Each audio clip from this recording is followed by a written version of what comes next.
मग काल अचानक संध्याकाळी अंधारामध्ये असं अचानक काय घडलं?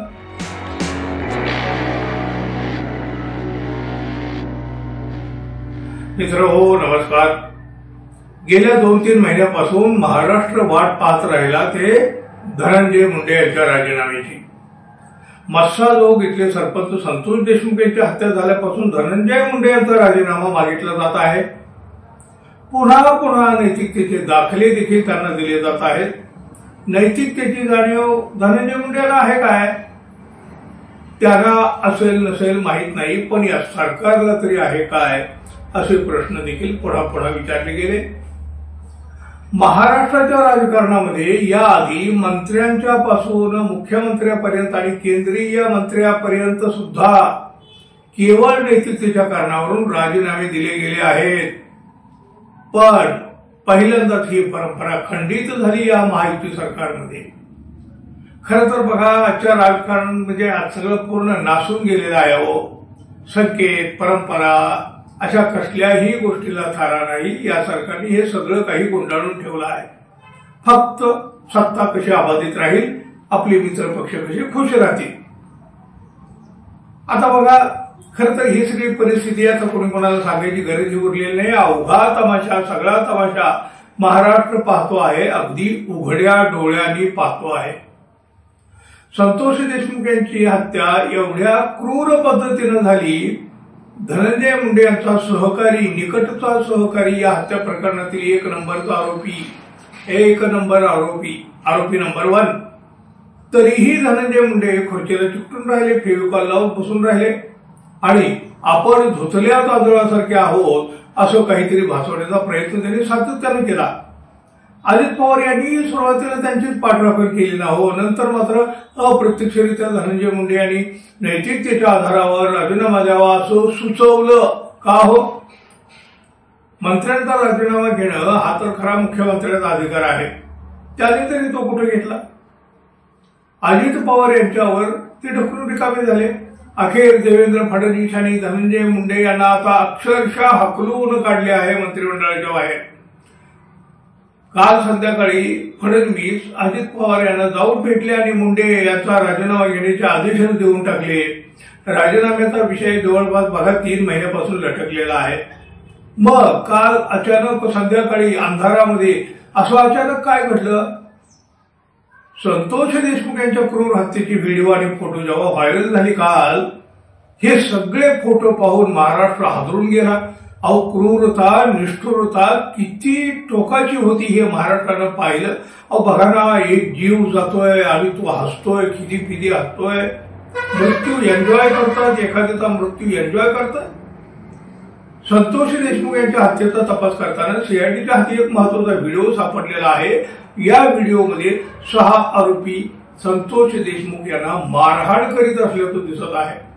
हे 6ही आरोपी अत्यंत क्रूरपणे, निर्दयपणे संतोष देशमुख यांचे कपडे काढून त्यांना मारहाण अमानुष पद्धतीने करीत होते. सर्वात मोठी विकृती म्हणजे ही मारहाण सुरू असताना इतर आरोपी मोठमोठ्यानं हसत त्यांच्या मारहाणीचा आनंदोत्सव साजरा करीत होते असं या व्हिडिओच्या माध्यमातून समोर आलंय. धक्कादायक बाब म्हणजे यावेळी एक व्हिडिओ कॉल देखील सुरू होता, जो जयराम चाटे नावाच्या या आरोपीने एका व्हॉट्सअप ग्रुपवरती केलेला होता. बघा, हा सर्वात मोठा डिजिटल पुरावा सीआयडीनं न्यायालयात सादर केलेला आहे. आता हे सगळे फोटो पाहून महाराष्ट्र अस्वस्थ झाला. लोकांचा आता उद्रेक होईल या कल्पनेनं बहुतेक फडणवीस यांनी आता पुढची पावलं टाकली असावीत. म्हणूनच धनंजय मुंडे यांच्या राजीनाम्याची अंधाराच्या रात्रीत तयारी झाली. फडणवीस यांनी तसा थेट आदेश दिला, म्हणजे धनंजय मुंडे यांना मंत्रिमंडळातून थेट हकलून द्यावे लागले. हे खूप आधी व्हायला हवं होतं. आता काय बैल गेला आणि झोपा केला? सरकारची पुरती नाचक्की झाली. अजित पवार आणि त्यांचा पक्ष बदनाम झाला.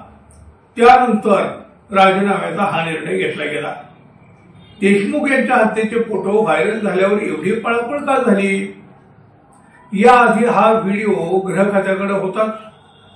मग सगळं काही माहीत असतानाही फडणवीस यांनी का नव्हता राजीनामा घेतला याचं उत्तर हवं आहे आता। जेव्हा हे सगळं लोकांच्या लक्षात आलं, लोकांच्या समोर आलं, तेव्हा घाबरगुंडी उडाली तुमची।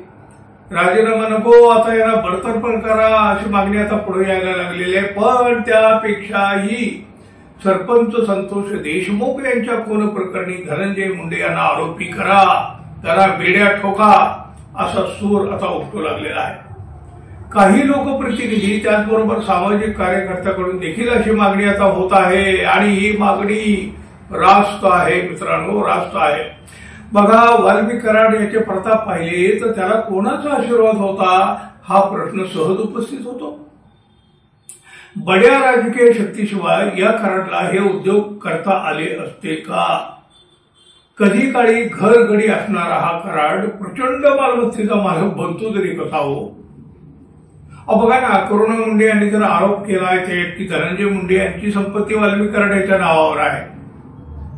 ज्यांनी संतोष देशमुख यांची हत्या केली त्यांना या कराडचा आशीर्वाद होता आणि या कराडला धनंजय मुंडे यांचा आधार होता, आशीर्वाद होता, आश्रय होता, हे तर आता उघडत आहे।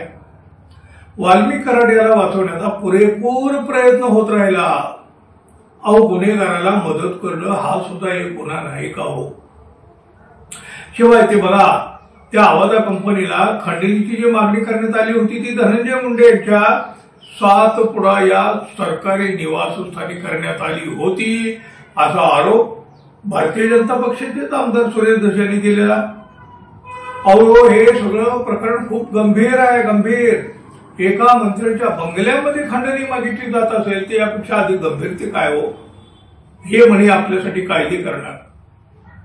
पण बघा, हे जर सगळं सत्य असेल तर धनंजय मुंडे हे सर्व प्रकरणामध्ये थेट आरोपी होऊ शकतात। त्यांची रवानगी तुरुंगात होऊ शकते, त्यांना बेड्या पडू शकतात। पण जे दाखल झालं त्या आरोपपत्रामध्ये याचा साधा उल्लेखही नाही झाला। काय झालं याचं पुढे? या आरोपाचं आरोप झाले, चर्चा झाली आणि सगळं काही शांत झालं। अजून या आरोपाची चौकशी का झाली नाही याचंही उत्तर कोणीतरी दिलं पाहिजे की नको? मुंडे यांना आता सह आरोपी करा अशी मागणी जोर धरू लागलेली आहे। आज झालेलीच आहे तशा मागण्या। आता तरी सरकार हे पाऊल उचलणार का? राजीनामा झाला, आता तुरुंगाची वाट धरावी लागेल का धनंजय मुंडे यांना? महाराष्ट्र वाट पाहतोय।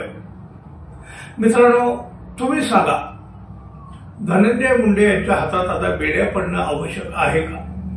किंवा तशी परिस्थिती निर्माण होईल का? कारण राजीनामा देण्यासाठी किंवा राजीनामा घेण्यासाठी 3 महिन्याचा कालावधी उलटला, जनतेमध्ये प्रक्षोभ असताना, उद्रेक असताना, आणि मग साधा त्यांचा राजीनामा घेतला जाऊ शकत नाही तर त्यांना तुरुंगात डांबलं जाऊ शकतं का?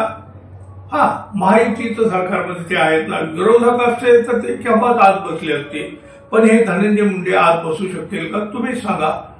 आणि हो, आपण अजून आपल्या चॅनलला सबस्क्राईब केलं नसेल तर कृपया सबस्क्राईब करावं ही अपेक्षा आहे। धन्यवाद, पुन्हा भेटू, तोपर्यंत नमस्कार।